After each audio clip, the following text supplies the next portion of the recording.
A very good evening to you on this Monday, the 29th of April, 2019. I do trust that your day has treated you well. It's time for Markets Today right here on Metropole TV. My name is Nina Shaban. We'll start off by taking a look at the stories that are making headlines in the world of stocks. Now, Equity Group Holdings and Safaricom have entered into a partnership agreement that will see both companies create a joint transformation agenda to enable more Kenyans to access critical services using an innovative combination of technology and finance.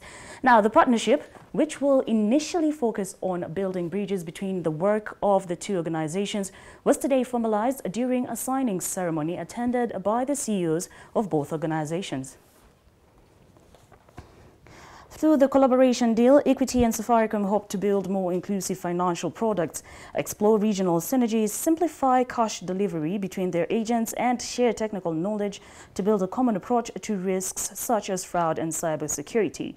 Specifically, the collaboration will see both companies work together to identify and deepen financial opportunities for Kenyans. Both Equity and Safaricom have built their operations around the belief that technology and innovation can spark growth and create new opportunities for growth in areas like mobile financial services. The signing of the deal comes nearly a decade since the two entities signed a partnership to create M-Kesha, a mobile banking platform.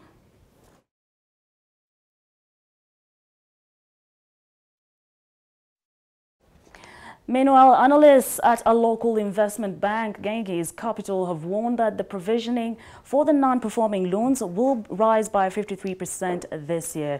The investment bank says it will not be possible for the banks to maintain the beginning provision and witnessed last year that helped the sector's profitability to grow at the fastest rate in 3 years.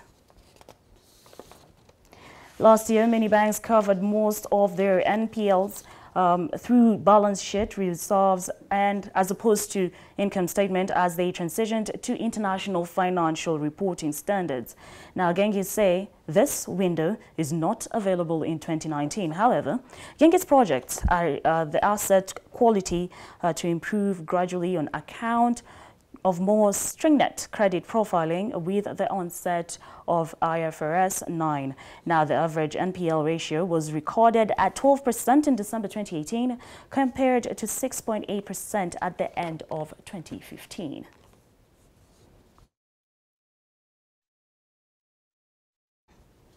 All right, now let's take a look at the currencies, where the Kenyan shilling held steady against the US dollar today with inflows from horticulture exports and diaspora remittances, helping meet an end-month dollar demand from the energy sector, traders have told Reuters.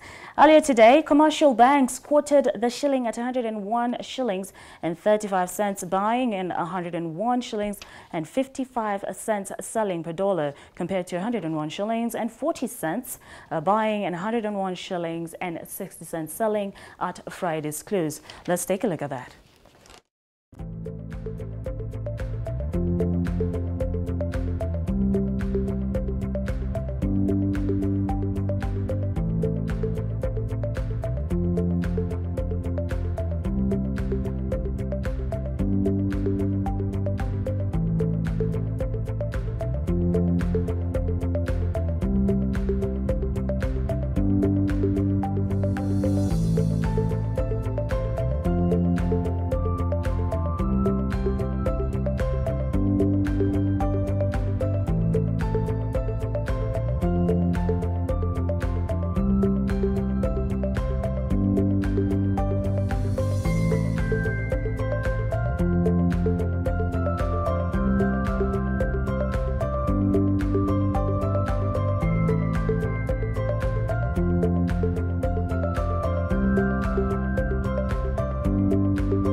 All right, that's all we had prepared for you in our news segment today. I'd like us to take a very quick break and we shall be back with more. Just take a look at the indices before we get into discussing them.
All right, welcome back. You're still watching Markets Today right here on Metropole TV. I'd like us to quickly go through the different indices as they play on our screens. And we'll start off with the NSE 20 share index, which closed at 2,817.31 and saw a drop of 1.43%.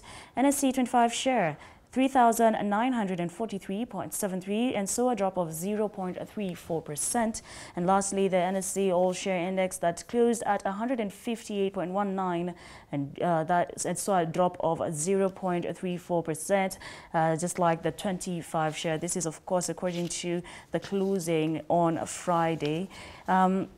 Quickly, let's look at also the different gainers and losers. I'm just going to pick about a few. We'll start off with the gainers, and that's Trans-Century Limited, that gained by 8.79%. Bamburi Cement Limited gained by 7.42%. East African Cables Limited gained by 7%. The WPP Skern Group Limited gained by 6.76%. And then we have the TPS East African Serena Limited, that gained by 5.53%. And very quickly looking at the losers, first one is a Standard Chartered Bank that gained, that lost by 5.29%. Sorry, I should have started with the Uchumi Supermarket, which has lost by 7.32%. And at the close of today, Equity Group Holdings actually dropped down by 4.22%. National Bank of Kenya had a drop by 3.39%, and Stanley Fahari Income dropped by 3.21%. Now, joining me is Mr. Robert Yawe, who's a stock analyst and a corporate financial mentor. A very good evening to you, Mr. Robert Yawe. Good evening. You've become a frequent visitor to Metropole TV. Well, I'll soon become part of the furniture, I hope. Ooh, wonderful. We'll be waiting for that now. Robert, just to get into it, what stood out for you when it comes to today's closing as compared to last week? I think the interesting one was Standard Chartered. I think the sudden drop, which we can clearly tell is because of close of books. The books closed on the 26th, which means anybody who was on the share register by the 26th gets to enjoy the dividend, and therefore they have no need to hold on to the share. What about the trading as a whole? Trading was very small because even Standard Chartered only did 11,000 shares, yet they have 30 million shares listed. So that tells you that the actual volume of shares is very low, but we are seeing fairly large movements because you're looking at almost 8%, 9% movement, which is interesting. All right. Yes. When you take a look at the top gainers, what would you say drove them to the point at which they are right now? I think the gainers were mainly Bamburi. Yes. We have Bamburi, we have East African Cables. Yes.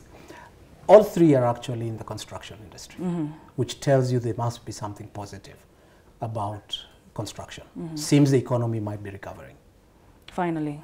Yes. Finally. And what obstacles are we looking at that you'd see in the construction industry? Because they have been suffering for quite some time now. Yes. Even last year. For Bamburi, for example, you're looking at cement. Cement goes into roads as well. And most recently, the president came back from China with money for the overpass from JKI across. I think we've also gotten funding to extend, to complete the railway line, at least up to Naivasha. All of that is a lot of concrete. Along with that, we would expect a lot of houses to get built. Then East African Cables will be able to sell cable. Yes. So everything is just intertwined. Everything is just a connection. It goes around in cycles. And then I think you also have Trans-Century, who do have Civic. They have a new they bought off a construction company. Then that could explain why the top three are all in the construction industry. Yes. All right. And with that said, what should investors be looking forward to this particular week? What's the key thing that you think investors should be looking at, considering today is Monday? And don't forget, Wednesday is a public holiday. It is a public holiday. So then we have 2 days of trading, then a day off, then another 2 days of trading. But normally what I would say is, if you're an investor, you're not looking at it on a day-to-day or on a week-to-week basis. You're looking at a long term. And you can see most of the investors are the ones who've just been exiting Standard Chartered. Yes. Whenever there are announcements, you'll see that. Kapchori as well has had quite a move. And I think mainly would be because there's been an announcement that there will be a drop in the price of tea on the global market because of overproduction. So then that could explain why Kapchoria is seeing a drop in. Kapchoria only? What about the other companies that deal with tea? The others most likely might have hedged well. Yes. But also Kapchoria has the other issues that they've had an issue with the unions. They have had an issue with the unions, actually, yes. Okay, I'd like us to shut down maybe the interview. If you have any last words on what you may recommend on for the investor. Allows the investor to start thinking long term. Stop speculating. Yes. All right. Well, thank you very much. Thank you. That was a short and very informative interview. That was Robert Yawe. I'd like us to take another quick break, and we shall be back with more.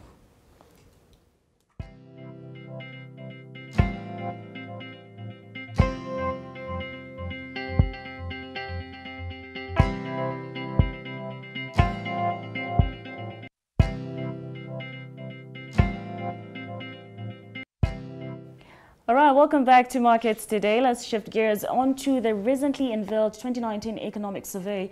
And according to the report, Kenya's economy grew by 6.3% in 2018, up from 4.9% in the previous year. However, the growth in employment has decelerated to 2.4% in 2018 from 4.4% in 2017, with the number of formal jobs created falling to a 6-year low. Isn't this a bit of a contradiction? Now, to help us understand why there is a disconnect between the GDP growth and the employment, I'm joined by Mr. Abraham Kamau, an economist and a chief executive officer of Miradi Capital. Very good evening to you, Mr. Abraham. Thank you so much for joining us. Now, before we get down into business, Metropole TV was able to speak to the common Mwananchi after the economic survey was released by KNBS. Now, I'd like us to very quickly take a look at that video, and then we'll be back to our discussion. Just because the rains have come along and they say that the economy has increased, according to me, it's still the same. Yeah, because even as you go to the market, the things have still increased, and the groceries and everything. It might have increased in different sectors. We don't dispute that. Maybe in agricultural sector, in manufacturing sector, whichever sector, it might have increased.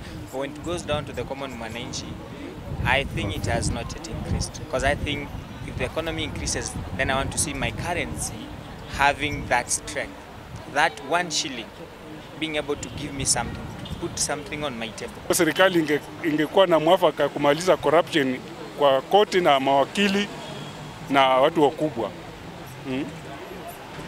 Ndio sisi watu wadogo tunaweza faidika. Pesa ifike kwa sisi, uchumi irudi kwa watu wadogo, tupate namna kuishi. The common Mwananchi down here need to see changes, and if there is no changes in our shops, in foods, in the common things that we use down here, that's exactly what people need to feel. Government may say that the economy is improving because we have many structures. If the economy depends on structures that we have, then we can say that it's improved. But if it depends on people having money in their pocket, then it's not improved. If the government says the economy has improved by 6 point whatever %, how does it translate to the common Mwananchi? There's still joblessness. Joblessness is still rife. And I think when they're talking about an improvement in the economy, this should translate to aspects like, the cost of living to ordinary Wananchi. The cost of living is still skyrocketing. Nafikiri hizo figures zinaonyesha tu kwa masuala ambayo yanahusiana na makaratasi, lakini in real sense kwa mwananchi wa kawaida trickle down, nafikiri mambo yanaendelea kuwa magumu, kwa vile ukiangalia sasa kama wakulima, mbolea saa hizi it is trading more than 3,200, and you are telling us the economy has improved in which sense? Recently when I bought sugar, I thought that the price was the same price, but when I went, it was ilikuwa imehaikaya, which will affect personally. Like now, okay, I have to use some of my transport. For me, I don't see if there is any change. Uchumi kama imeongezeka, unajua kila mtu anafaa maisha yake badilike. lakini maisha ya watu bado watu hawajabadilika vizuri. All right, now, Abraham, with that said, let's just start from the basics. What exactly does economic growth mean? You see, if you listen to what people are saying, they're saying there's an economic growth, like this is your key. Economic growth is the growth in GDP year on year. Yeah. The gross domestic product it has three components: consumption, investment, government spending. C plus I plus G. Now, so if any of those components is growing, there'll be a growth. And now we have a 6.2. That is one. But on the other hand, is something called economic development. The economic development is the rate of permeation of this growth to the common person or downwards. Let me give an example. If Kenya grew by, let's say, 100 million Kenya shillings, just for example, and that wealth was was grown by 10 people, 10, we'll still have a growth of 100 million. A second scenario, we can have 100 million delivered by 100 people of one. Yeah. So you can see there can be an economic growth without economic development, whereby this 100 million can even be done by one person. So the other 99 may not feel anything. But that does not mean that the growth has not happened. Take that further.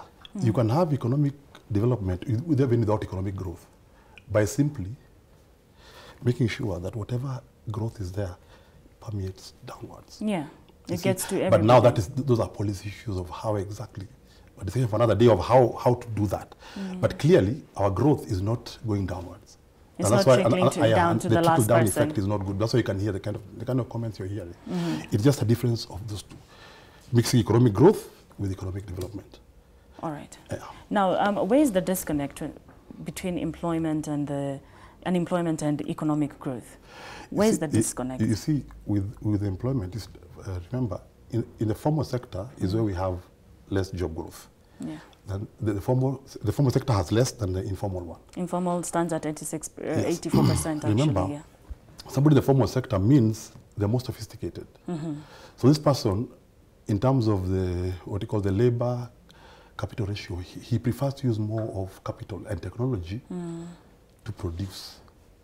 So they are bringing down their labor by design. Even if you look at, like for example, banks, all banks have brought down their numbers by design. Not natural attrition, by design. Why? Because they can employ high-level technology to replace human and still produce equal to or more than what they're producing. So they could probably be contributing more to this growth, but with less. Now, on the other side, formal, because of a constraints of capital, they're more keen to use more of labor. So you'll find they're probably growing more of labor, not because they want, but because the options are limited. So as they become bigger, they'll also go the same route of deploying technology and starting to employ less and less. Okay, you've just mentioned technology, which is something that I'm sure everyone agrees to, especially those in the banking sector, as you said. You mysteriously will just lose your job because of this technology. And if you look at the proof, in 2017, formal jobs were about 170,000+. And if you now come back to 114, sorry. If you come back to 2018, they come down to about 80,000. So how, apart from technology, what are the other obstacles that are really affecting the formal sector? But the reason they call formal is because they're in the full light of regulation, of taxation, of anything formal. Now, that means they pay their taxes, they pay their licenses, and all that. On the other side, there are those who do and those who don't. In fact, you may not even be sure that we've captured them all, in terms of even the numbers that we are putting forward. Because you see, you can never quantify an unknown. Yeah, you can only estimate it. So the formal sector is maybe an indicator that maybe we're doing our regulation wrong, or it could be better. Maybe we need to tax them less. And one of the things we need to do is to increase the tax net. But I think we are taxing very few people. Yeah. So we keep going back to the same usual suspects, and maybe we are overdoing it, and maybe that now it's starting to show. And before long, this same problem will permeate to the informal. But what route does the government need to follow to ensure at least the same contribution that the formal sector is putting in can be put in by the informal sector?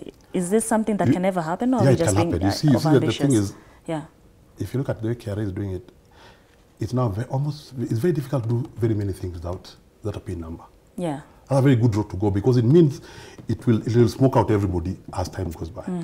Because the moment we expand our tax base, that means that our corporate tax can easily come back to 25 to 20 as we get more and more, because we only need so much income. So we either expand the tax base or we increase the tax rate. So I think we lower the tax rate and increase it has been shown worldwide that when the tax rate is lower, self-compliance is higher. But when tax rate is very high, then we employ very clever people to see how to avoid the tax. You know, avoidance is legal. Yeah. It's evasion that is illegal. Okay. So Abraham, just to shut this down, because we have run out of time, unfortunately, my last question to you would be, how exactly does the government, or even Kenya as a whole, try and better the situation of the formal sector?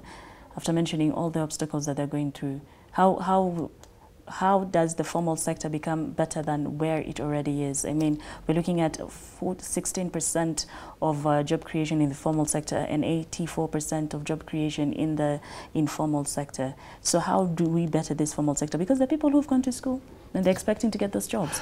No, and that is true. But in two ways. Fine, we can grow the jobs in the formal sector by one, improving the ease of doing business. Especially for the formal, when you talk about ease of all these things we talk about the formal side. Because the informal side have their own way of doing business. But the formal side must follow the rules. But sometimes these rules are very onerous and they're very expensive. So that is one route. But the other route also, I think it's high time that we accepted that we cannot generate as many jobs as we need to. So entrepreneurship needs to kick in. But kick in formally and policy driven. Because the reality is, no matter what we do, the rate at which we are churning people out of university, we cannot employ them all. Not by the way we are doing things. So, but entrepreneurship sorts a lot of things, because one, it stops the one person from looking for a job and creates a job for another. So if for example today just half of the people looking for jobs became entrepreneurs, we would have to import labor. That's very true. Yeah. That's very true. But entrepreneurship, on the other hand, is also something that is very hard to start off. I mean, with the banks, the banks are not giving... Because, and if you look at the new curriculum, the competency-based curriculum, it's going to drive us there. Because the system we have now, we were trained to be employed. We can really diverge from this conversation. Thank you so much. That was Abraham Kamau. Don't go anywhere. I want you to take a look at the agro commodities, and I'll be back your way at exactly 7 p.m. with the news. My name is Mina Shaban. Please do keep it Metropole TV.